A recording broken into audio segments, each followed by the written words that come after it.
evening, everybody. Welcome to Rivalz Race Chat. Clinton and Adam here, as we usually are. One day later, Adam, you were on the road. Yeah, it's my fault. I thought you were working, but I realized you were down some family business. But you're back, so we're back. Yeah. Was down in Arizona for the better part of a week, checking out a few sites. So we're getting closer to racing season. It's starting to feel like things are starting to ramp up. We've got our weekend drivers meetings for me this Sunday and our crew. I'll talk about that in a little bit. I don't love it. Probably my most dreadful day of the year, other than the banquet, if you can believe that. Tonight we're going to bring on Jared Fitzpatrick, the wily veteran of the Ontario scene. Cody McPherson is going to join us, and Jordan Poirier to come on to talk a bit about what his season is going to be. The theme over the next couple weeks, Adam, are probably going to be tariffs. I mean, for us in Canada, that could have dramatic effect on the racing business up here. Talk about that a little bit. NASCAR's taking a shit kicking lately on when to throw the yellow, so we'll discuss that too. We got a couple other good topics on the rundown here. And as we get further, of course, we'll talk about Super Dirt Car Series put out a week in a picture drop segment that we've been doing a little bit lately. Anthony, you want to talk about that isn't on the list, Adam?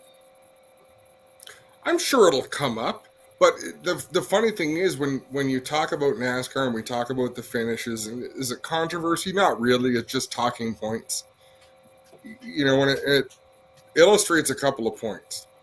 One, you can't possibly create procedures and rules that cover every possible upcoming scenario. But at the same time, it illustrates how important it is to not create procedures and rules that you can't enforce predictably. Well, as you and I speak throughout our business days, you know that's something I face in many ways. On the track, policing the pit area, whatever. And we talked about that today. You don't want to make rules that you have to police because it's so much pain in the ass, man. So we'll talk a bit about that. But I don't know. Lots of stuff going on. I want to talk about, on the Ashweekend meeting side of things, I want the fans' input because we're talking about making some changes to procedures and how the 360s line up. We're talking about single file, double file restarts. Lots of things that affect the fan entertainment value, but there's also reasons why the drivers are talking about going this way or that. We'll get to that segment a bit later. Let's just get some fan interaction. For our dirt fans in the room, put up the Super Dirt Series post, Spencer, greatest of all time. So today the Super Dirt Series came out with a post and said, who was the greatest big block racer of all time? And Adam, that's like saying, who's the greatest NASCAR driver? Who's the greatest NFL football player?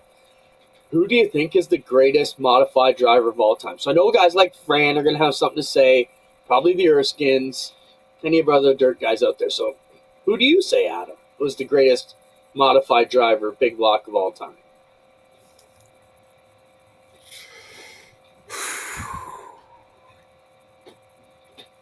In my mind, it has to go to Brett Hearn. Yep. And I would accept people arguing a number of different options, but based on results, based on never taking into consideration who had the best car, who had the best opportunity, because I don't think Brett Hearn ever showed up to a racetrack without a good shot at winning that race. And that's saying a lot for someone who raced for that long. I prefer, as my dog is trying to wreck my computer, the work that we do, Clinton. I prefer the stories. I prefer the underdogs. I prefer talking about why it's surprising, why it was cool that Eric Rudolph had the best car at Volusia and drove through the field to win the final feature. Like, to me, that's cooler. He drove around someone who is arguably one of the best racers ever. But that's the time that we live in. Like, to me, it's the stories within a race and the things that happen inside the races that almost make it a moot point of who's the best. there's so many variables that come into these discussions. Strength of field. You know, we talk a lot, if you're a college football fan, they talk about strength of schedule. Who did you have to go against week in and week out to prove that you were the best? So did you have a cherry picker who won 200 races who maybe didn't have to battle a field that you would have at Brewerton on a Friday night or Canandaigua on a typical Saturday night in a lot of these places? So I think it's a great moot point. The other thing you've got, Adam, is you've got so many different eras. You know, you got the era we're living in now. The battle between Matt, and Stu is pretty damn cool right now.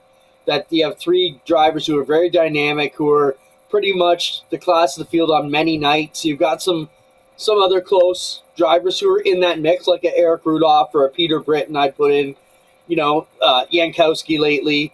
But man, you've got this whole era that we've grown up with. That's not even the era we grew up with. We grew up in the Danny Allen Johnson, Brett Hearn, and we even came on the tail end of them guys. So, and then you can go back even further to the Jack Johnsons, the Frankie Schneiders. Like, man, the list goes on and on of who it is. So, I think it's a pretty awesome discussion. Got some names out there. Barefoot Bob McCready, maybe Alan Johnson. Fran says, yeah, Alan. I mean, raw talent. You can't deny Danny Johnson. Who was the best prior to that era, prior to the 1980s? Because it wouldn't have still been Frankie Schneider. Well, that would have been like a 50s, 60s guy who was big in the 70s. Merv Treichler, Kenny Brightbill, like were they among the great? I just don't know. I actually don't know. Mike Wick, 1989. Probably, Kegel, Buzzy. Those are some good ones.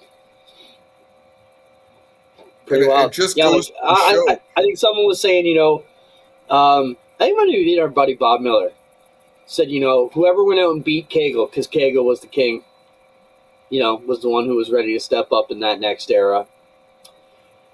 We'll have to see what Cody McPherson and Jordan Poirier have to say. Jordan's a sprint car driver now, but his uncle Steve was one of the best from the French side of things in the big blocks out of Quebec ever. So it'd be great to hear what they have to say. Of course, Cody's got a ton of family. I mean, his Uncle Billy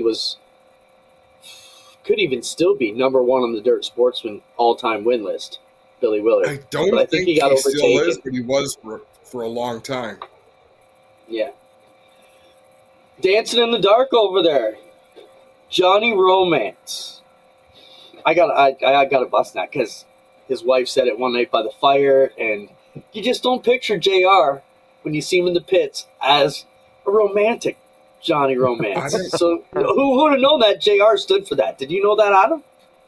I didn't know that, but I also didn't know that JR could set up his lighting and his camera to make it look like a glamour shot. Like, I'm surprised you're not holding your cat or something. How you doing, JR? Hi, guys. How are you? I'm better now. I feel good, man. I'm actually down by the shop, and you're actually sitting on a snow shovel. All right. Whatever it takes.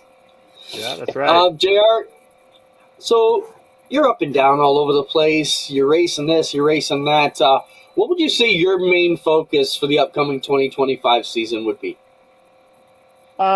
I'm still going to do the Outlaw Super Late Model stuff. I had a lot of fun with that. My father-in-law, if nobody really knows, bought a car, and because I wasn't going to race last year at all, and so he bought a car and put me in it, and we had a lot of fun. We won the championship, won a bunch of races, and just had a lot of fun. I mean, it's pretty down and out still over the Pro Late. It's bent, but we're going to strip it here soon after this road race car goes to the show next week, and I don't know what I'm going to do with it yet, but we got to fix it because it's not worth anything sitting there, and it's no good sitting there the way it is. So, yeah, I guess I hold a grudge. I'm just been pouty all winter about it, so I think now is the time to get over it and put it together. Well, JR, think about it and be honest. Could you be a good racer if you don't hold grudges? Like, is that not a great driving force? Well, I don't know. I mean, the problem is I held grudges for so long, for so many years, and Pinty's has actually hurt me at times. But, yeah, I think all race car drivers are the same. We're all a little bitter over some things that have happened. Every racer will remember the races they lost because of Vlad or that guy spun me, and it's just the way some of us are. It's just was just a really unfortunate deal. I'm not really over it. You know, it cost a lot of money to fix that, but hey, we got to move on. It's a new year, and staying positive, and want to try and get that together, and just see what we do with it. And I don't even mean a grudge against a person. I just mean the chip you have on your shoulder, and I see it with a lot of racers, helps fuel them, helps. The only one I can think of that's not like that is Ray Morneau, who's just everybody's buddy and then goes out on the track and races. But most racers have a bit of a chip, and it kind of fuels them. It gives them an edge, JR. Yeah, yeah. Everybody knows Ray Morneau is like the nicest guy ever. His whole family, they're great people. And they can drink too. But yeah, I mean, I think what helped me with the chip on my shoulder is I have other cars to work on, right? So I'm pretty thankful and fortunate that way. I've been working on a road course car the last few years. I got Super to work on. So if it was just that car and it was sitting there, I'd probably be, a little more motivated to work on it. But yeah, now is the time. Spencer, show the pictures of the road course car.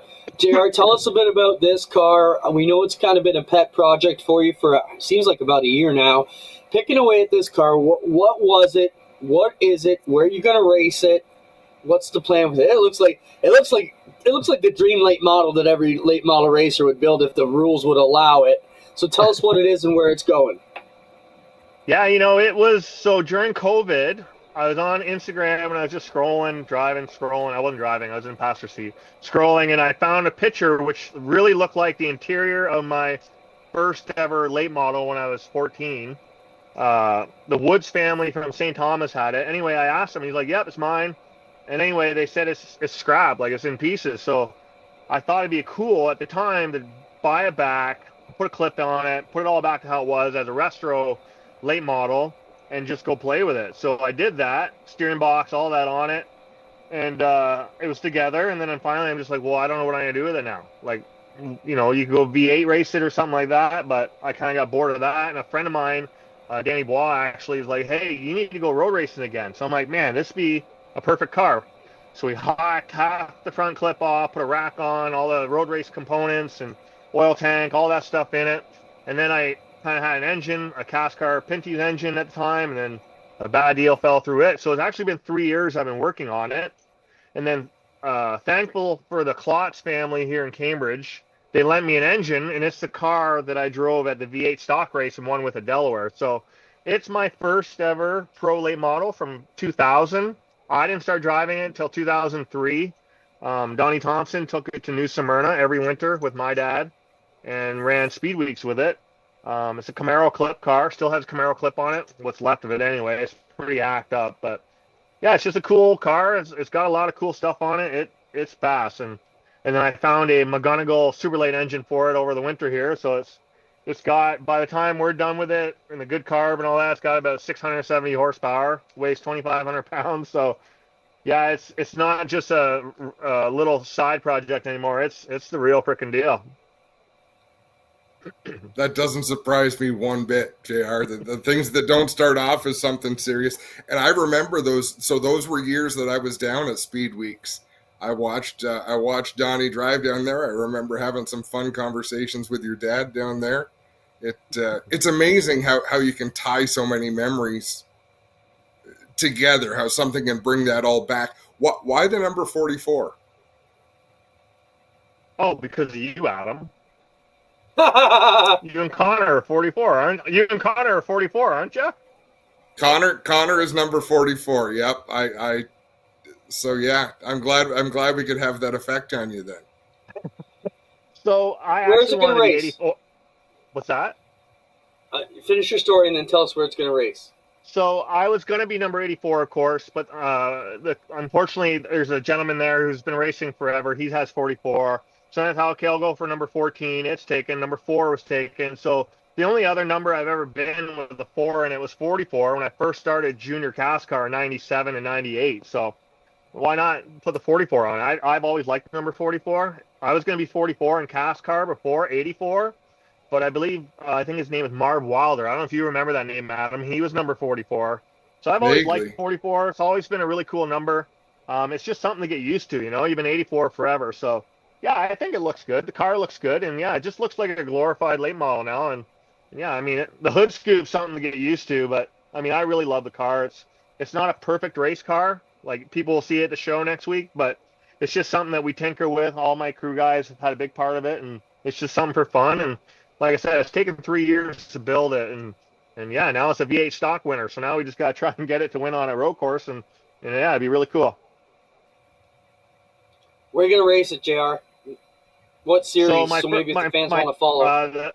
Yeah, it'll be in the CASC club racing. So I'll be at Shannonville April 20th, and then the first actual race would be my birthday weekend on May 9th weekend at Canadian Tire Motorsports Park. Really looking forward to going back there. And then yeah, I'll just pick and choose a few here and there, whatever I can make. And then I want to do some SCCA events. There's one in Daytona, Road Atlanta. I want to go to those places too, and just play with it, just have some fun. Do you remember, JR, when we used to go to Edmonton with the NASCAR series on the airport circuit? Did you ever watch that Alberta touring car series race? I don't There was know if like, I remember. I want to say there were 70 cars on the track at the same time. Some of them were little Triumphs and some of them were old Cudas. So they'd take the green flag and one of the V8 cars would go 8 lanes out to the right and pass everybody, but then couldn't stop when they got to turn 1. Is that kind of the class racing that you do? Is a bunch of different spec cars all on track together? Yeah, so it's kind of like the 24-hour Daytona, basically, where there's a GT1 class, GT2, GT3, GT4, all based on time. The GT1 class that I'm hoping going to be in, we don't really know if it will be fast enough or I'll be fast enough yet, but if I'm in that class, the last race at TTMP, there's 22 cars just in GT1. So I believe there's like 45, 50 cars on track at once. So it'll be really cool. It'll be really fun. It's a gentleman's club, I guess. You know, you're not allowed rubbing, you're not allowed hitting. So yeah, it'd be something to get used to, right? I haven't done road racing in quite some time, but I've always loved it. Felt I was pretty decent at it, so this is my best opportunity to go back.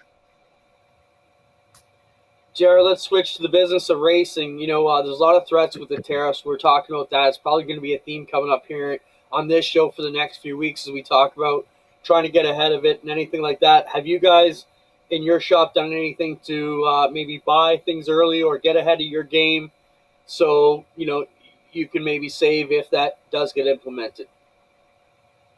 The only thing I'm really worried about is tires, and we talked about maybe pre-ordering some tires like for this car specifically. But then the issue is, they'll be sitting in the cold truck on the way, blah blah blah blah. So, yeah, I mean it's going to be really scary for a while. A lot of people have asked if I want to go back to the United States and race the Outlaw car. Well, of course I do, but the problem is I think our dollar is going to get a little crappier soon, and who knows what the border crossing is going to be like when all this is going on. I'm not a politic person, but I hate it. It drives people apart for no reason. But yeah, we just all got to try and stay positive and stick together and hopefully just enjoy ourselves at the racetrack and try not to think too much on the other stuff. Because yeah, it drives people bonkers, man. People are crazy. We've chatted. We don't get into politics too much, mostly because Clinton and I are kind of on different ends of the spectrum. We think. We don't know because we've never had a conversation about it. But the trouble is, people can't disagree. You used to be able to disagree. You can think one thing, I'll think something else. Big freaking deal. Let's go to the racetrack Saturday night. Yeah. But now people get so butthurt when everyone doesn't see things exactly the way they do. It just doesn't. And that's as close to being political as I'll get. We've always embraced people thinking something different than what we think because it makes for fun conversations. The world needs to embrace that. That's right. No doubt. Okay, anyway. I got one for you. Let's show that video, Spencer, of the Porsche versus, I think it's the Corvette. JR, you're going road racing. We have our videos of the week. We're not jumping in right now, but you make the call here. Who's at fault on this if you can see it? Roll it, Spencer. He's going to try the exit. I've seen that. Him at the exit, loosens him up. Bergmeister drives him to the wall, down the front straightaway, rubbing into the wall, and he crashes it big. Play it again, Spencer, while JR tells us what he thinks. So, obviously, I think the vet gives him a bump, and then I think the Porsche guy just lost his mind. Whether they were going for the win or not, he was saying this guy's not passing, and he dumped him. There's no doubt. He dumped him. Whether he just pushed him up through wet grass and he spun there or not, but I think the Porsche is at fault there. But the Corvette obviously gave him a good shove there. But I think right now the Porsche is saying a few bad words at him right now for sure. I got a thought on it, and Adam probably got a thought. Adam, do you have a thought on it? Like, my question is played against Spencer, and at some point, okay, I'm not saying it's not dirty pool by the Porsche, but at some point, the Corvette, shouldn't he not have realized, I'm not getting out of this, and I need to get out of this? And then the other thing I want you to notice is as they get close there, you can see the brakes blip for the Corvette, for the Porsche, and right as the Corvette was coming, it looked like he hooked them by sticking on the brakes. Now there, the Corvette, I think, at some point should have backed out, but yeah, I don't know, man. I'm not a racer. You are. Just that's why. A few things Adam, happened. what do you think? A few things happened at once, and again, JR, tell me if you think I'm wrong, and Spencer, go ahead and keep showing this. Everything JR said is true, but by the time they got right side by side, wheel to wheel, they were closer than they were comfortable being, and neither of them are going to lift. So you see, they don't make contact. Now they're trying to squeeze you. Nobody wrecked anybody. They just couldn't hold the straight line because there's a wall on one side. Who knows how uneven the pavement is down there, and nobody's willing to lift. You can't see the Porsche's crowding them? Well, the Porsche is crowding them, but I don't know if there's a water buildup on the wall or if that's grass, because I think maybe he pinched him up, and then once he got to that spot, he may have gotten loose. Maybe that's why the Porsche hit the brakes a little bit, and he spun the wheels. I don't know. But the Porsche certainly ran him up to the fence. Well, 100%. And I don't think it's terribly dirty, but at some point, once he's beside you and you've used up all that room, you've got to come off of the wall. You've got to give him a couple inches. You're either going to win or you're not at that point. But you've made your block. It didn't work. Now you've just turned bad into worse. Even though I don't think he hooked someone, I don't think he right-reared him. His car right-reared him because one of them lost a little bit of control. Yeah. I hate when cars just randomly right-rear you. It's terrible. Oh, jeez. We stepped into that one. Okay. Yeah, sorry, man. That's not why we brought that. Let's go back to Daytona.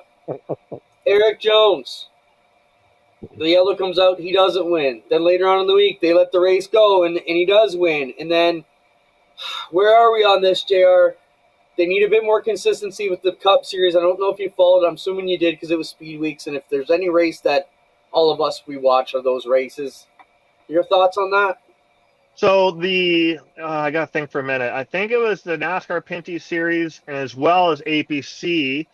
What they used to do, and I think they still do, if you take the white and say there's a crash behind you into turn 3 or 4 or whatever, and it's going to endanger everyone, meaning the field coming to the crash, they would throw the yellow and go back to the previous lap, whatnot. Now, because the wreck was behind and they're already all crashing, I think they should have let it race out, because I don't feel like the damage was already done. The wreck was already happening.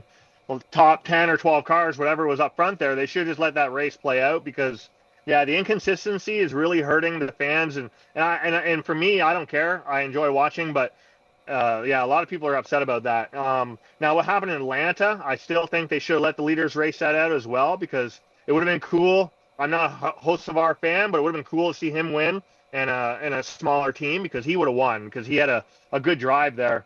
I think they need to let the races play out if it's safe for the majority of the field. I don't think anybody could disagree with that, because the statement that if it's safe is what all of this controversy is about, is someone making a human decision.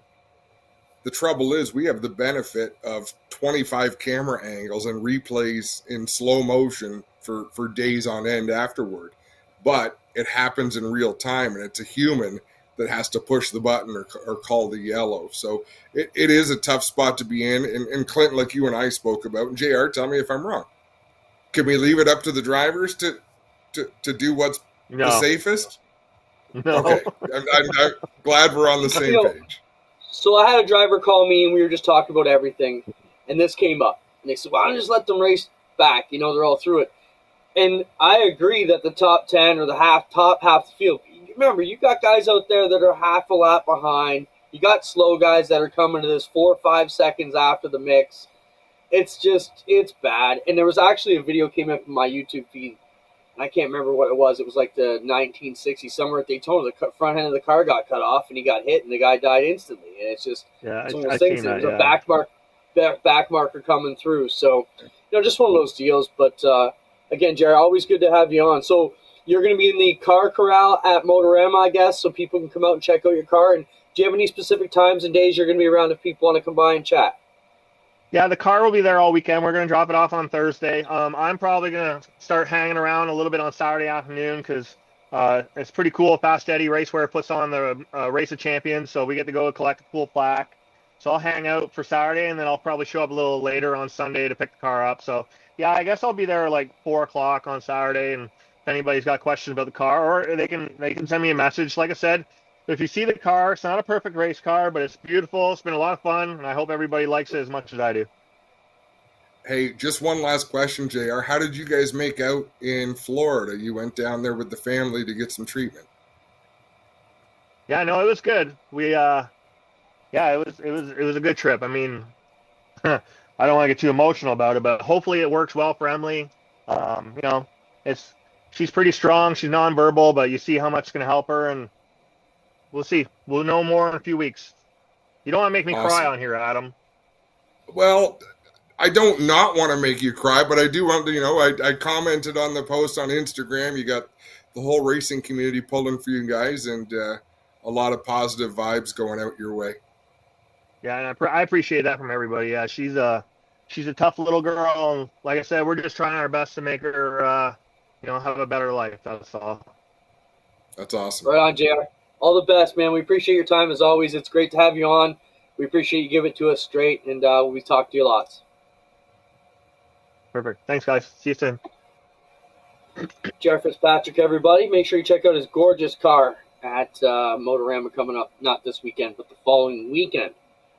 I guess it wasn't the best time to tell him, Adams. I told you we have a standing deal. If you can make anybody cry, you get an extra $50 or $100, right? But we want them crying over good stuff, not over their children. So, hey, that wasn't part of the deal.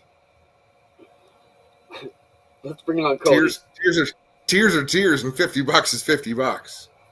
That's true. That's true. No, Jay, our story there, just so we're fishing that out. We get our preseason interviews, and you bring Cody on anytime, Spencer. We get our preseason interviews going, and Adam, as soon as we get him emotional, Adam backs off, and I'm like, no, put the screws to him. Tears are gold. Make him cry. But they're always going to cry for us. They're never sad tears. So it'd be like talking to a guy about Cody, right? Like, and then talking to Jamie Turner about his boys. So you don't want them sad crying. It's proud crying. There's a difference. What if we just had a whole crying show where we brought on people and just peppered them with the emotional topics that we know would make them cry? Like, Cody, I want to start talking about your grandpa right now and all the history, and next thing you know, you'll be blubbering. Thanks for coming by, Cody. I was going to say that was the one time I think I actually did cry front stretch interview, and I just when I won my grandpa's race, and I looked at my grandma and she was crying, and then all of a sudden I started, so I had to end the interview real quick and just go give her a hug. Yeah, my trick to that, Cody, is I used to have to do like the Bob St. Amand Memorial, and they're all at St. Amand family there, and I'm like, the trick is make everybody stand behind you. You have to see them cry, and you can get through it, but if you got to look at them, you're done. Let's talk about the upcoming year. You didn't go to Florida to race, getting ready to go. As a Canadian who does a lot of racing in the States, do you have any concerns about the upcoming season, and are you going to be doing anything differently? Yeah, I was just talking to Rick about this. This year is going to be interesting.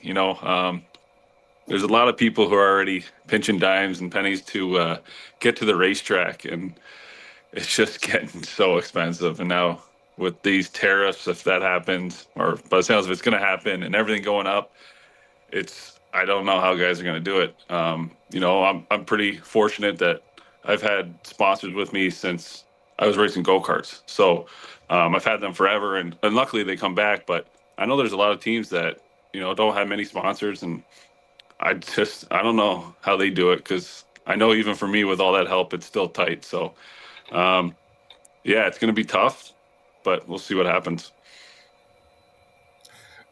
Why do you not race Florida? It's just I race enough during the summer and spring, and I like to go away. I'm taking the kids to Florida to Disney in a couple weeks, and if I was to race in Florida, I'd have to use that as my vacation, and I refuse to do that. So I get enough racing for the spring and summer and fall, so it's good for me. That's a good answer. Spencer, roll a couple of the pictures of Cody. So if someone who maybe from the asphalt side doesn't know, well, Cody was a dirt sportsman racer in the NAG region, one of the best. I think the last time we saw Cody would have been live on G-Force at Applefest, where he won the Applefest portion of the weekend for the sportsmen down there. Spencer, there was another thing I sent. I think I'm just trying to figure if I sent it through for you, Cody. It was a screenshot about the rev boxes. Cody, they've taken tachometers out of the sportsman, if I understand correctly. What's your feeling on that, and was it something they needed to do here? To be honest, I really don't know anything about it. Okay, I seen the post this. about it, but I never ran a tack anyway. So yeah, I seen that, and I've seen someone post about if you're a computer wizard, you could somehow get through it. I don't know. It's all beyond me. Let's look at this. So this was a post, and this is talking about, do we need rev boxes? Do we need the chip in? So for those that don't know, these sportsman cars have to run an MSD rev box that stops the cars from over revving. So Brandon Gibbons says, anytime a rev box comes on, it's like pumping the brakes. If we eliminate those, it will only cause people to turn their motors well beyond what they should. If I'm going in the corner and my box comes on and the other guy's doesn't, it does not matter if he's floating the valves or pushing it too much. He will be able to drive better than me. Racers are a weird breed. We will complain about the cost, but if given the option, we will float the valves like idiots and wind them up until they blow. Rev boxes limit that. I like them for that. Gear rules are dumb because people get desperate to pass and wreck more stuff. Tacks are not needed if you know when you should be on the chip at all. Grant is right. Open gear, 6200 chip, no tack. What do you think the rules should be along those lines? Cody, do you have a preference along that? Like I said, when you buy a new motor, it says right on there, don't rev over 5,800 RPM. And, we have it set at 6,000. That's the rule. Like I said, I don't run a tack because I know when I'm at 6,000, it just starts popping. So I think you still should run the rev box for sure. I think 6,000 is more than enough because anything after that, they're no good anyways. And, yeah, that's my opinion on it. So, Cody, if you're on the chip, so if you get down the straightaway and you start bouncing off the chip, can you feel that in the car that it's really limiting your acceleration? Like you're not accelerating anymore, you're just kind of carrying off that speed? Yeah, like especially if like we're hammering the chips now. We're running so much gear at these tracks. You see it at Marifel, we're just past halfway down the back straight, we're hitting the chip, but most of your passes are made in the middle of the corner, coming out of the corner. You might finish it going in the corner, but it all started coming off that corner. So you run the gear to get under a guy and get position, and then you complete the pass in the corner. So you need that gear to get under them. So the red box, it's just all it does is save the motors. It really does. So yeah. I guess what I'm asking. Said in that. Go ahead, Adam. How much does it affect you driving into the turn? Because people may or may not realize you can almost use the red box as a brake, like as you're going on the gas. I guess it's kind of like almost like a Jake brake. You gotta, as soon as you hit it, and it's just the motor's dead there anyways, and you kind of use that as a brake and roll into the corner. It's good for like just picking your points like entry wise and that, and there's sometimes at Marifel, like I'll had a really good lap or I exit out of 4 good because I'll hit it going into 1. And then if you don't hit it going into 1, okay, that's not the quickest way in 3 and 4. So it's nice that way too. So yeah, like I said, I like the red box. Yeah, that post actually said, you don't have to put it up, Spencer, but the post actually said when you hit the red box, it's like hitting an air brake. It almost just bogs the car, like shuts it down so bad that you can feel it. Code, what makes you so successful? I don't want the bullshit answer. I don't want the we work hard in the shop. Like, what is it? Because everybody's putting the same effort. You guys essentially have the same parts and products. What makes the 777 package run so well? Well, that was my answer, but I think it's just time. You know, I wasn't always this good. You just the years of going to different racetracks, different different tracks like tacky tracks, slick tracks, rubbered up tracks. Just kind of seeing it all, it helps. Knowing what to expect with the car, knowing what I want out of the car, and just years of doing it. And I know you didn't want to hear it, but the time in the shop, and I know a lot of people do put the top guys put the time in. It's the middle pack guys that call everyone that's running out front cheaters and this and that, and they're the ones that they unload on a Saturday from the week before, and the car's still dirty, and it's like it's a start. It honestly does start in the shop, but experience definitely does help, and knowledge. That's a good point, Cody, because Clinton talked about your success at Brighton Speedway. You do really well at Merrittville Speedway. These are tough, elbows up racetracks. I mean, even getting to the end of a race, because they can get pretty physical, you have to have your wits about you. And am I crazy? Or when I've watched some of the better drivers there over the years, whether it was Pete Bicknell many years ago or Matt Williamson more recently, it almost seems like they're in no hurry at the start of the race. Like they're not charging to the front in the first 10 laps. It's not until you get about 2/3 of the way into the race you see, oh shit, here they come. Yeah, especially in the bull ring tracks like that, you got to take your time. You can't force anything. When you force something, that's when you wreck or you bend something up, and your car just goes to crap quick. So you got to take your time, let it spread out a bit, and then you got to make your move. But at the same time, you can't wait too long because if you don't get those yellows, those races go by quick. So it's a little bit of give and take, and just taking the spots when they open up. Code, you and Matty grew up together, Matt Williamson. He's obviously top of the big block game. Have you and Matt discussed anything? Can you give us one thing maybe Matt was able to help you out with? Yeah, or he's maybe always you were able to help him out with. No, he's got it all figured out. I just there was a point there last year.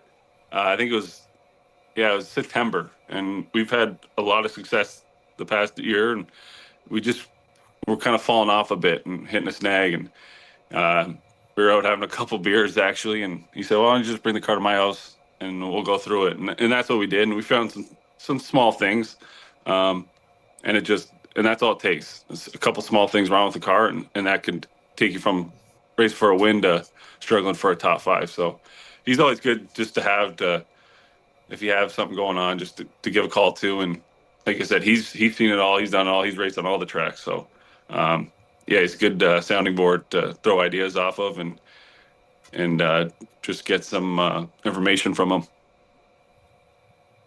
I don't often ask technical questions, Cody, because it's not my jam, it's not my wheelhouse. But did you make the car better, or did you just show up the next weekend with more confidence in what was underneath you?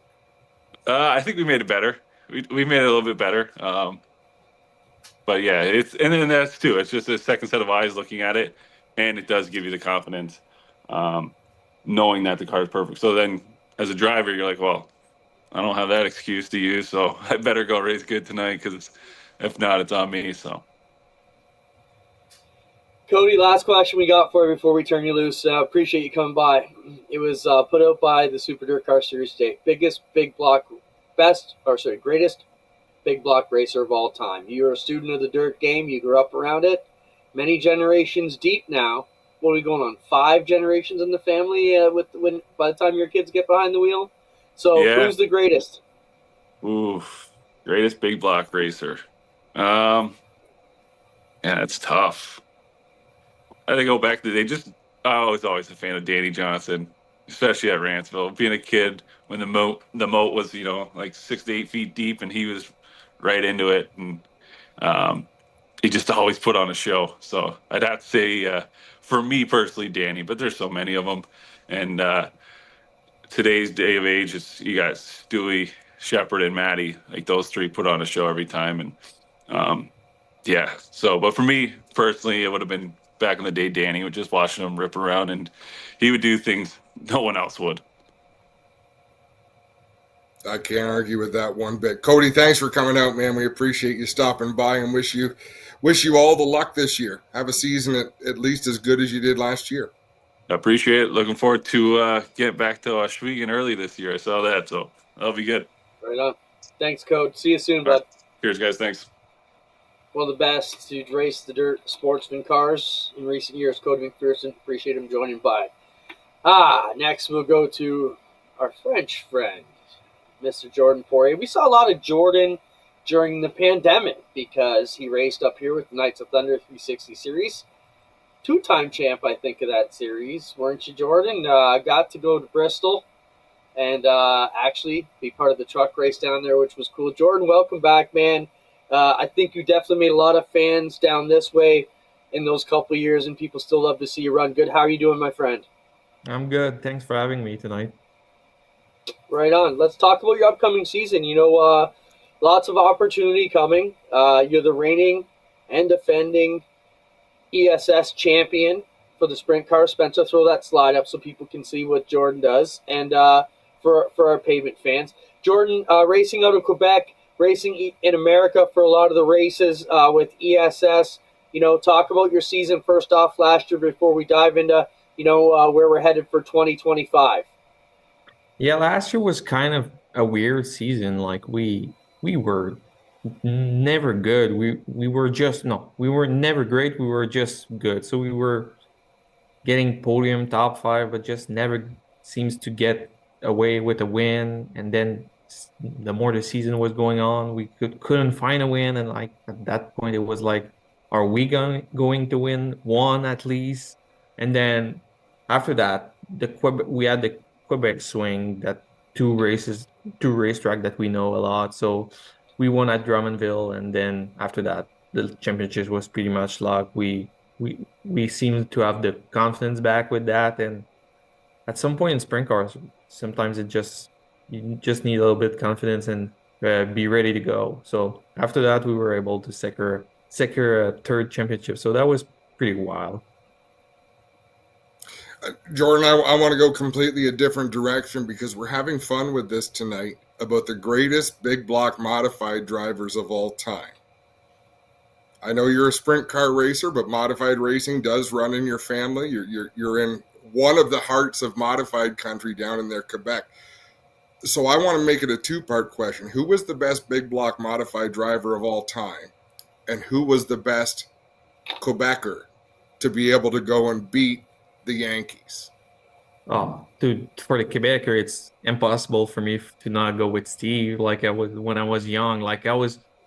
When Steve raced modified, I was pretty from 0 to 10 years old. So all my youth, I was cheering up for Steve. So I cannot go against that, especially when he won at Drummondville, a Super Dirt Series race. It was just wild back then to see a Quebec guy win at a Super Dirt car, because it was like they didn't used to come as much in Quebec and everything to be traveling like that. It was a big thing for a Quebec guy to win.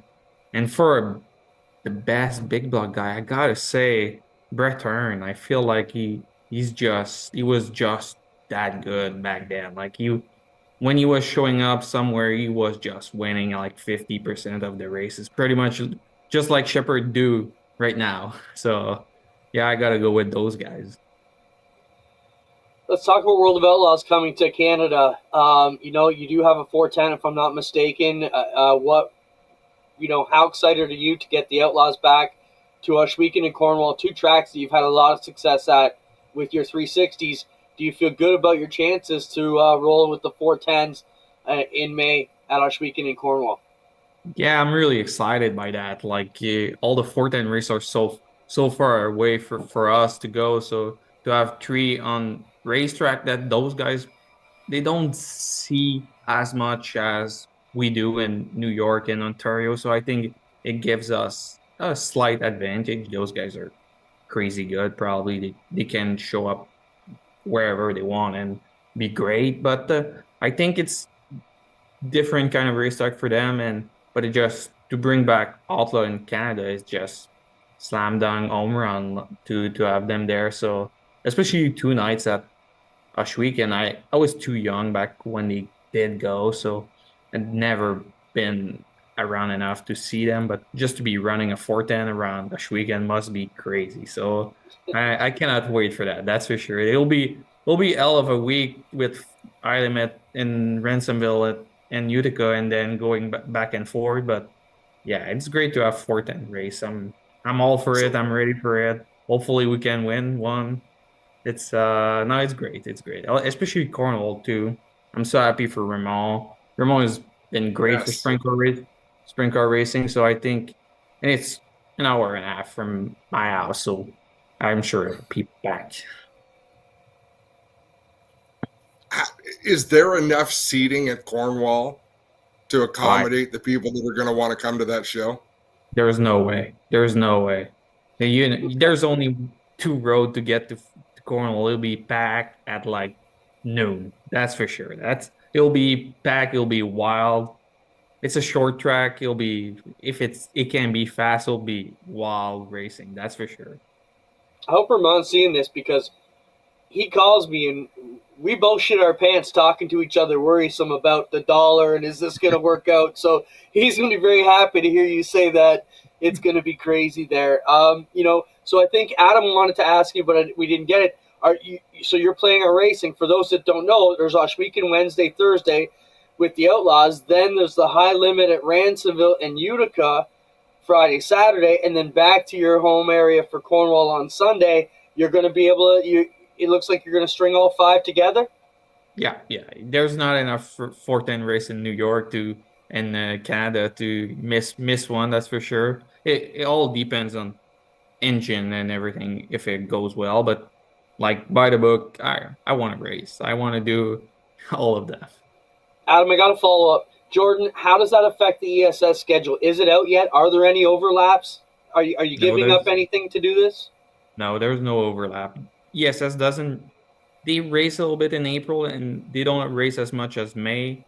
Just because they know 410's coming to town for the last 2-3 years in May, so they always try to figure out to let us guys go do those races.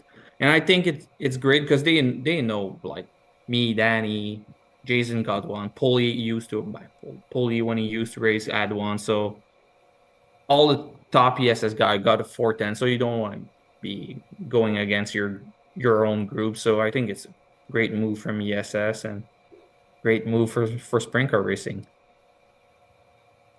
And that's a great point.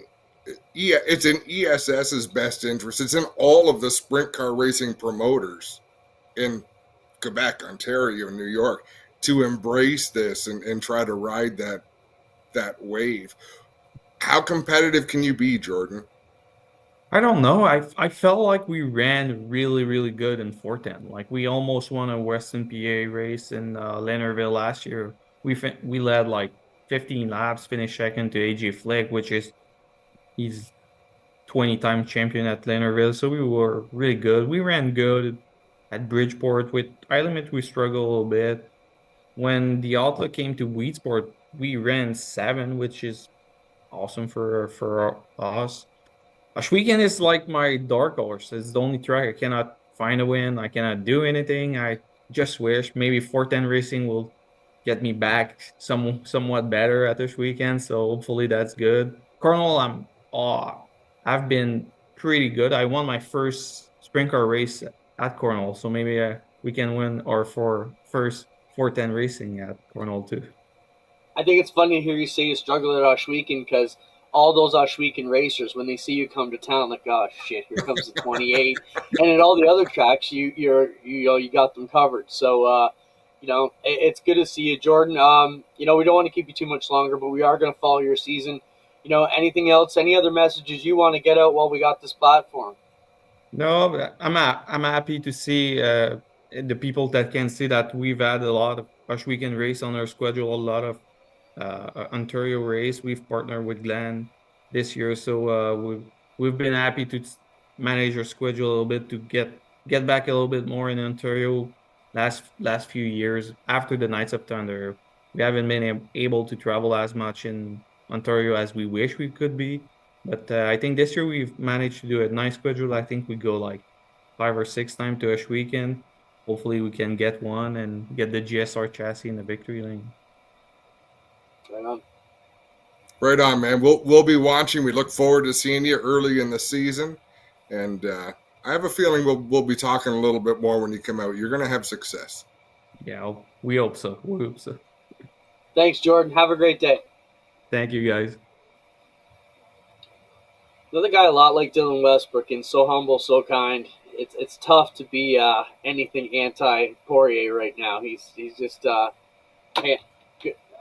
so polite, does so well, even with the English too. It's awesome. So Jordan was a great ambassador for us with the Knights of Thunder series, and what a great story that was. I don't know if a lot of people know, but he was in the contention for that series.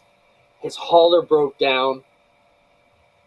Tony Spiteri at the time from Pinty's happened to be coming back from Quebec, saw his Facebook post, said, "Hey, what exit are you at?" Picked him up, brought him back.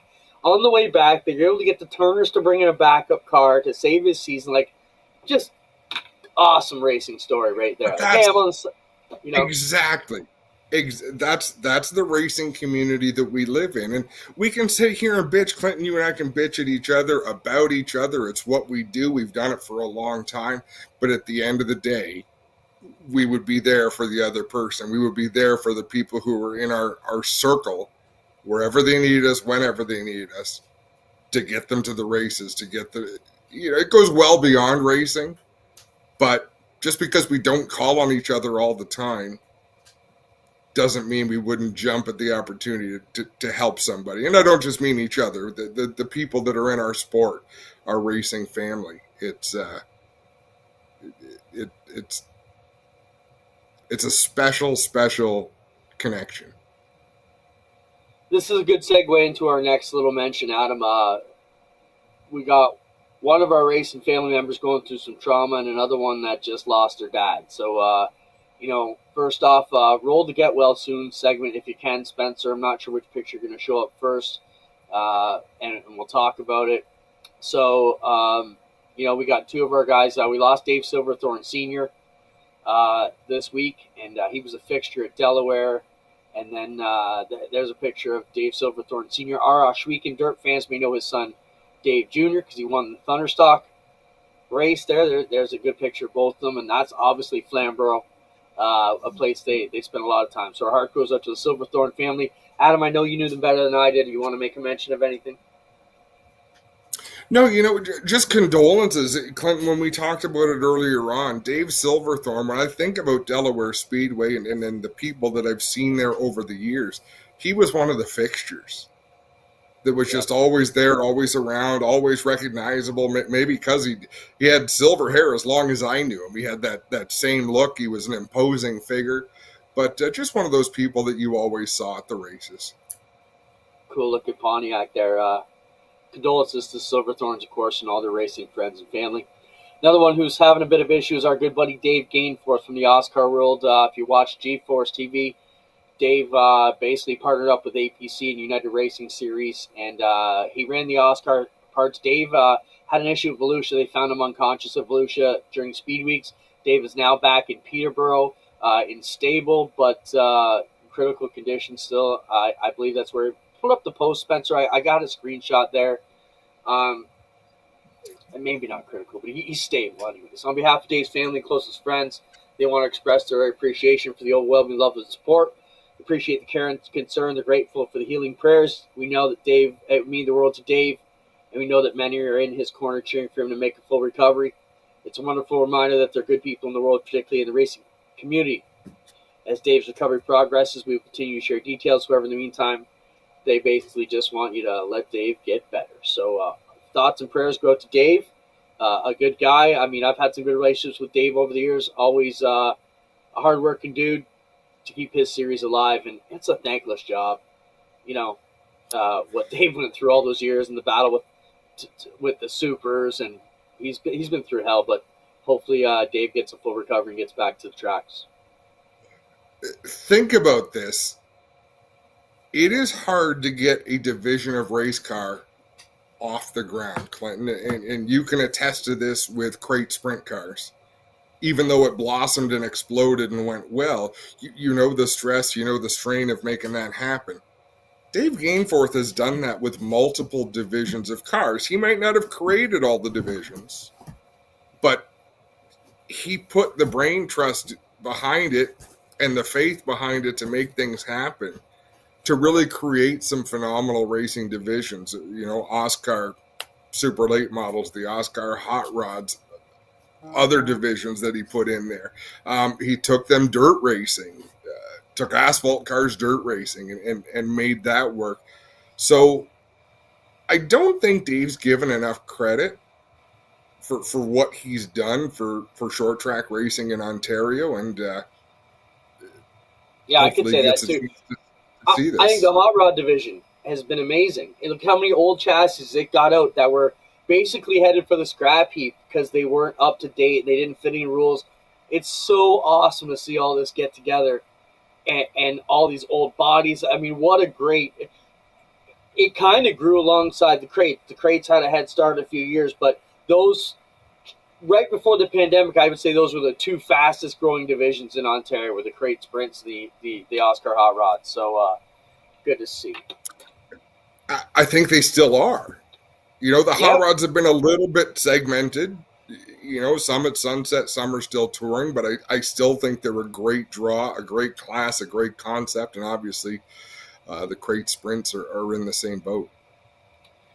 What happened with the supers that went away? There was a bit of a power struggle between Dave and then a couple, though. I think one of the tracks ran a series.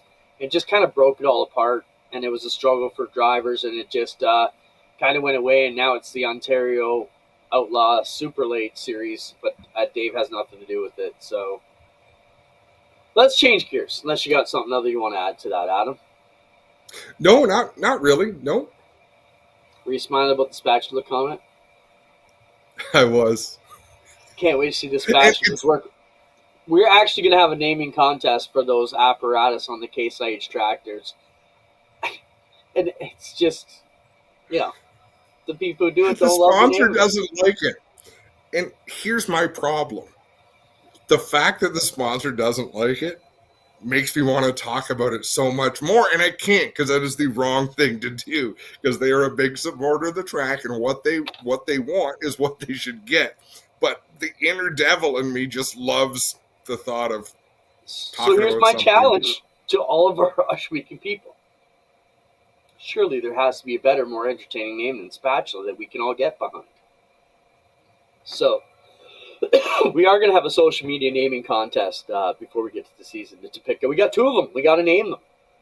Can't call them one and two. We need a couple names. Drivers. Go ahead. It's going to be like Bodie McBoatface. This is what's going to happen. Well, at least we got to try. Okay. Ashweekan driver meeting Sunday. As I said, we won't drag too much of that. Maybe next week we'll talk about what went on the follow up. There are some things up for contention.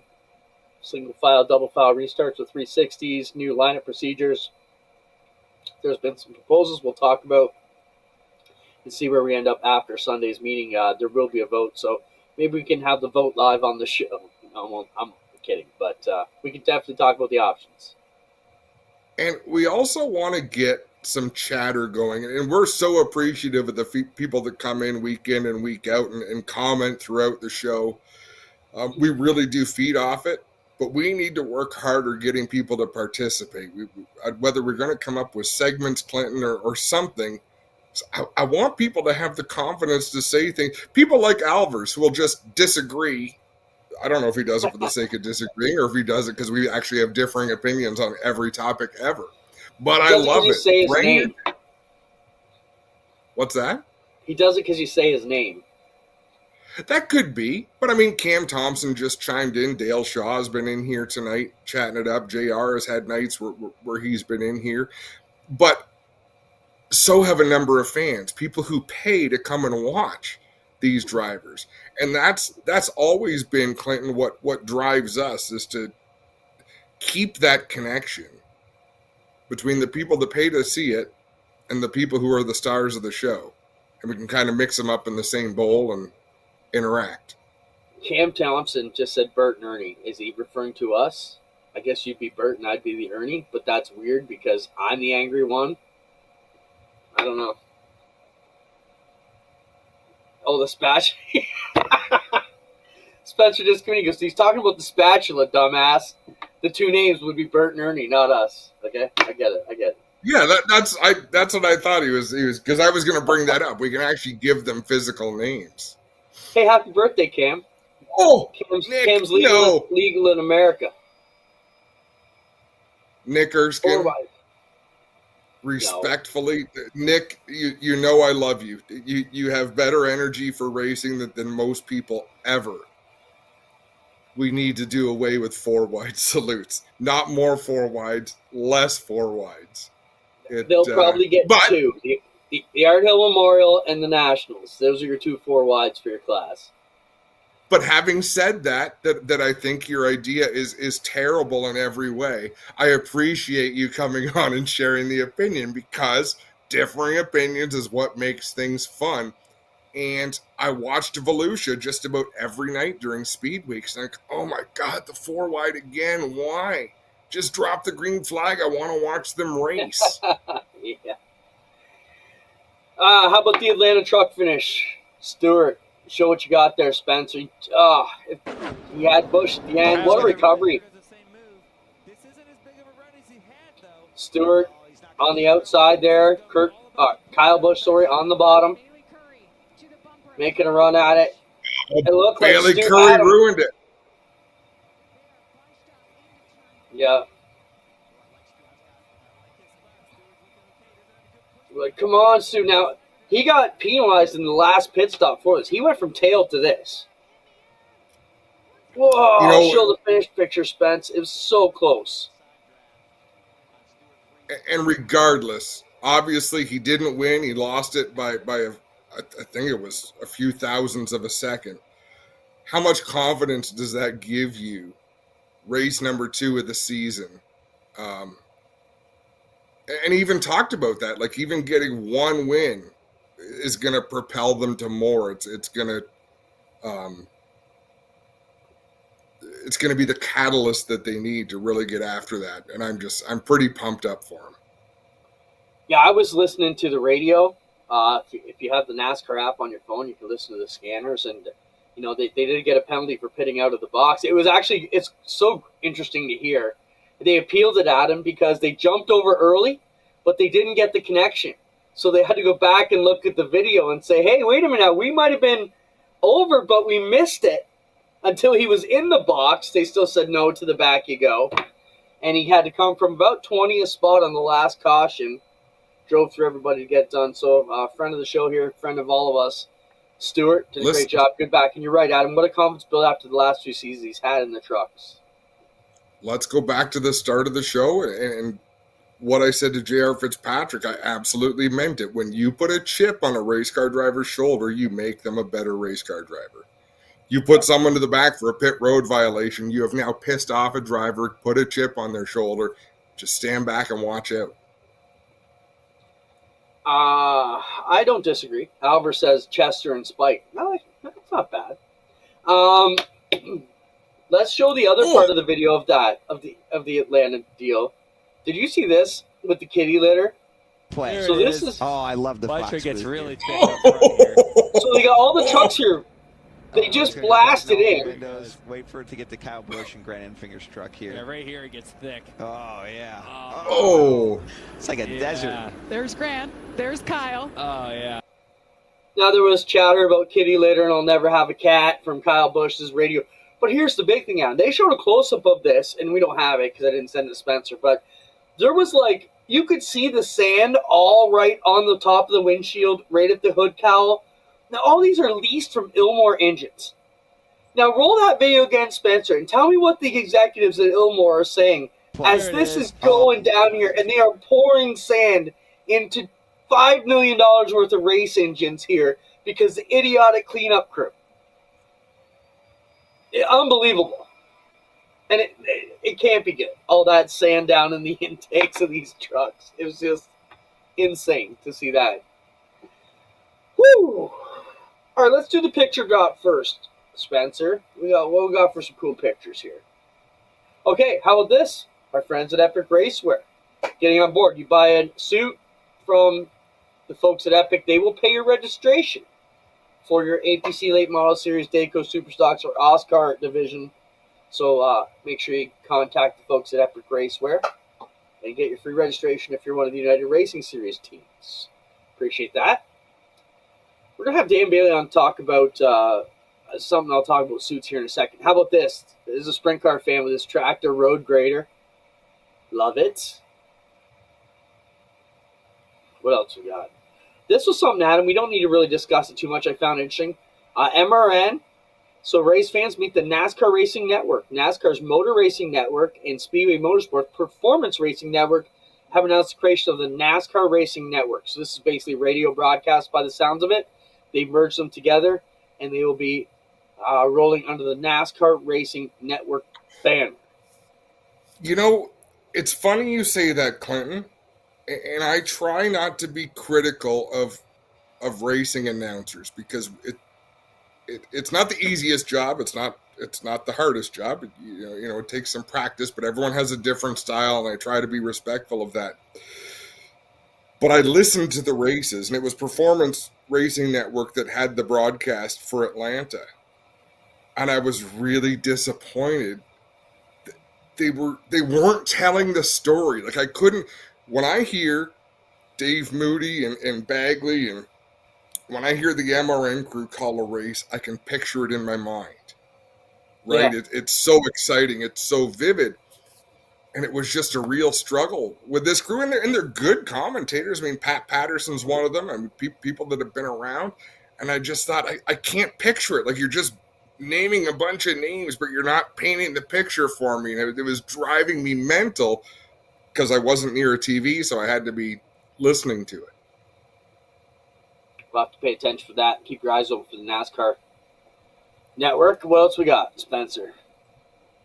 Oh, this is cool. That's a neat hauler. Old fire truck converted to a ramp truck. Yeah. Pretty neat. That's going to draw some eyes. That was cool. Any more Spencers at it? Videos. Burger Barn Video of the Week is they still work to repair the Burger Barn. Make sure you keep them in your thoughts. Can't wait to get back to the burger platters. Let's go with our Burger Barn Videos of the Week. Could have a lot. It's been an extra day. Who knows how many we're going to have here, Adam?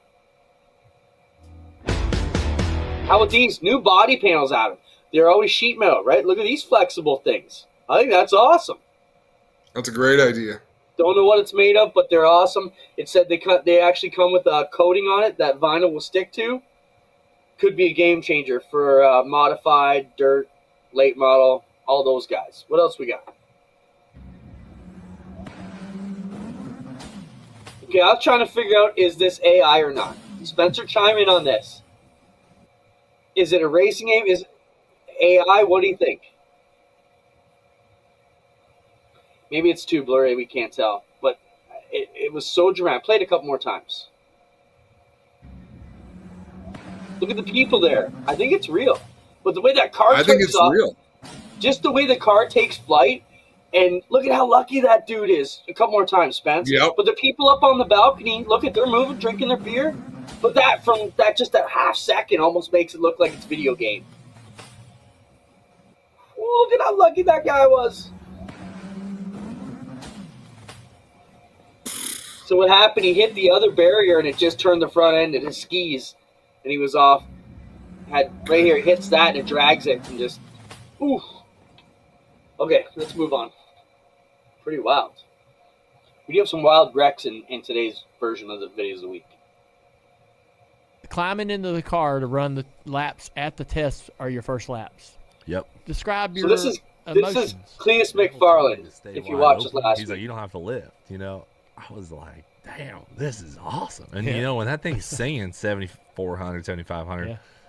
That baby's singing, and it's just a sick feeling. Yeah. You're just bombing out, and your spotter's talking to you. I'm like, this is the coolest thing I've ever seen. It was unbelievable, and that feeling was incredible. My dad took me to Talladega. Dad's like, get your helmet and your suit and get on the plane in the morning, and it's going to bring you to Talladega. He was down there testing.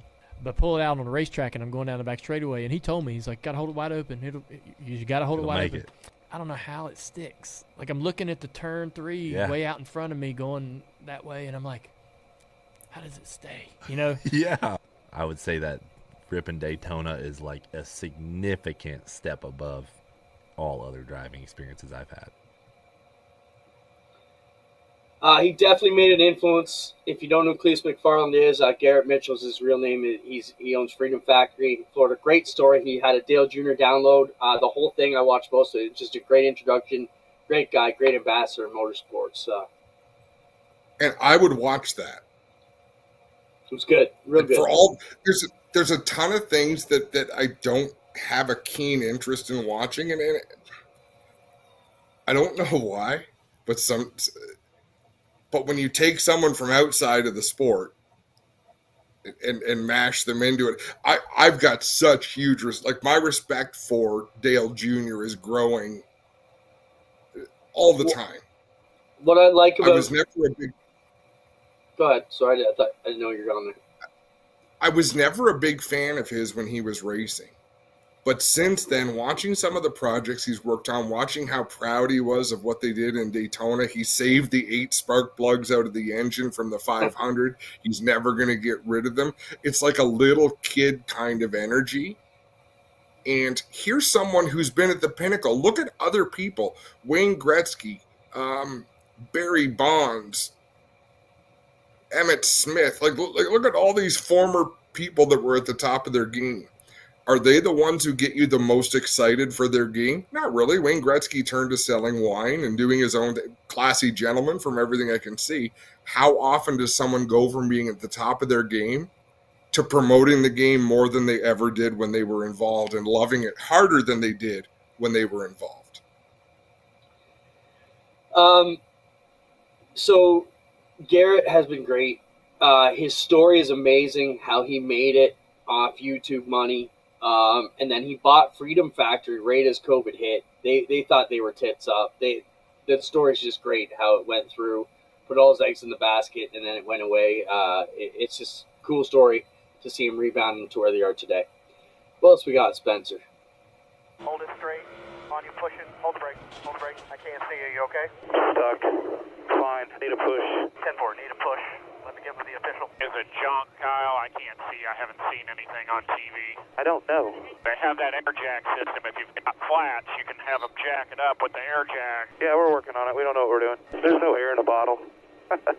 I don't want to be towed. I don't know why they're hooking me up. Push it from the back and get me rolling. We're yelling at our official down here. We're trying to get them to push you. They don't give a. They're hooking it up. They're going to rip the whole back of this off. So this is part of the damaged vehicle policy they have now. And Ty Dillon, there was another video of him where they hooked him up, and they're not pushing these guys back. And the rule now says if you get on the back of the truck, you get towed back to the garage, which can end up costing you a significant amount of laps over a push to pit road where they can change your tire and get you moving. So NASCAR's got to get their shit together. There's been a couple questionable calls lately, and it's just not a great light for them. And there again, you're talking about procedures and things that should be in writing that aren't. Nobody, not one team in the garage is going to care if you cause damage to their car by trying to push it back to the pits, right? Our weekly racers, we have to think about that. You have to hook the cars up right because you don't want to damage it worse than it already is, getting it back to the pit area and costing your teams money, because that's what we are compassionate to. That's what we're mindful of. These teams want to get back to pit road as fast as they can. Take a chance and push the damn thing. You saw Joey Logano driving back at Daytona, smashing into the outside wall because the car wouldn't turn left. He didn't give up. He kept freaking doing it. Yeah, for sure. Well, Spence.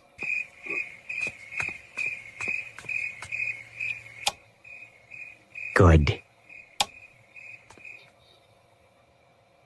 So in case you don't catch it, it's a racer waking up from a dream that he wrecked his car, walks up to the garage, just checks on it. Play it one more time, Spencer. I had a dream I wrecked my car.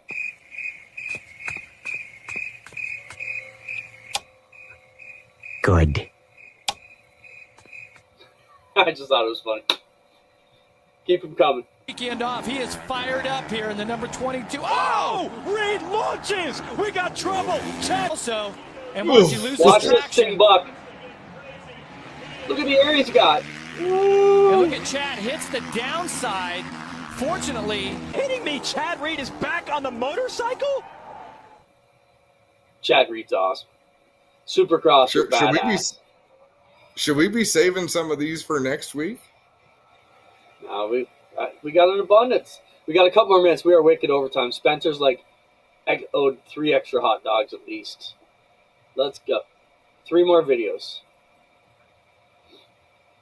Oh, this is another one of our restore videos. This guy, I just don't know. Everything's miniature. I love the whole thing. I can just watch this for hours. It is pretty cool. I'll give you that. I question your algorithm. Like, I question the nonsense that you search and watch. But they do make for pretty compelling clips. It's just neat. The guy does that. Such cool work. What else we got? 2 more. Oh, watch this, Eric. I believe I can fly.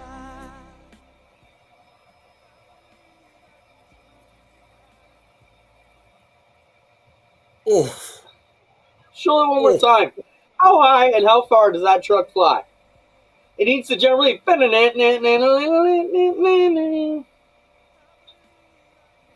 Man, that truck stayed pretty stable. Like, pretty balanced. It's got to be balanced, right? Because they get nose over, go one way or the other. I wonder if they are throttling up. Because on the bikes, right, and the motorcycles, they're using the brakes and the gas to nose up or down based on the centrifugal force. It's crazy. Did you hear about the car on the Gardner Expressway this week? Drove the wrong way onto the Gardner into a construction zone where a patch of the bridge was gone. Fell through that hole to the road below. You're 3 stories down. The car landed on its roof, ultimately. And when the police got there, he was standing next to his car, uninjured. Oh, those are the days when you're you go home and buy some tickets, lottery tickets, because you're live. Last and final Burger Barn video of the week. What do we got? Hey. Watch this guy. Oh.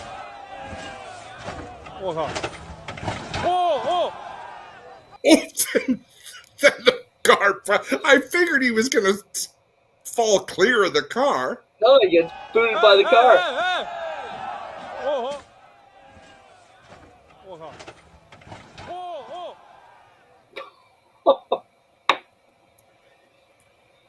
Yeah, and they walked away, as they say.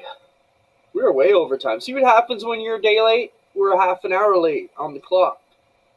It's all good. We've had a good run of shows recently, and I'm not patting us on the back, Clinton, because we're on show 258. If we haven't figured out how to do it by now, we should give up. But we've had some really good guests for a number of weeks in a row, and we've had some pretty good shows.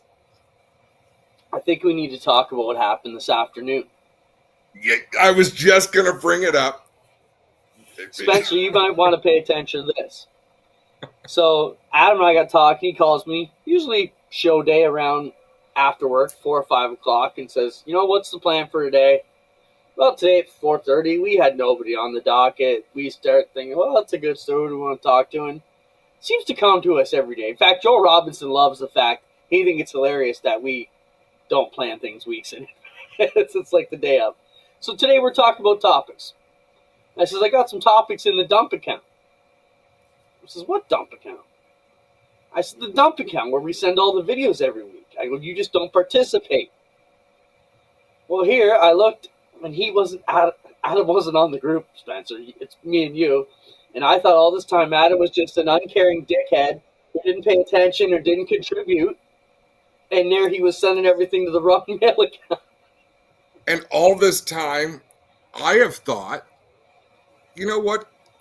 So, little inside baseball to people who are watching, Clint is a bit of a control freak. And when I say a bit of a control freak, he is the control.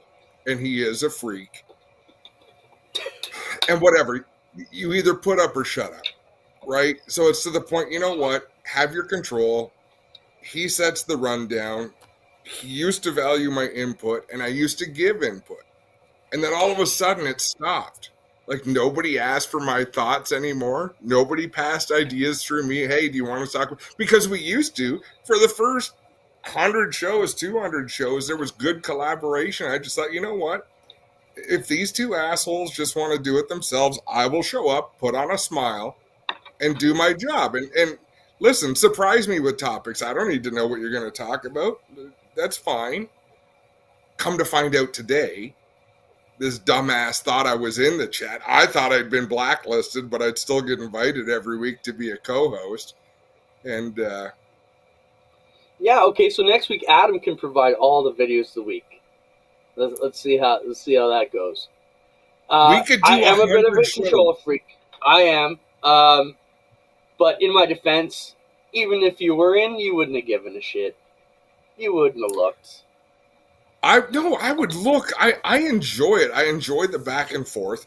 And I think, Clinton, you would even admit this. I love topics that you're passionate about and that I can disagree with.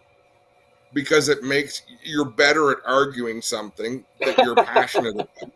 It's true. And I can usually figure it out. I can usually find an angle to make you more passionate or angrier or drop F-bombs. So the fact that I wasn't being included, it made sense to me. I'm like, I get it. But I would like to be involved in the chatter moving forward if we get to do some brainstorming and collaborate a little bit.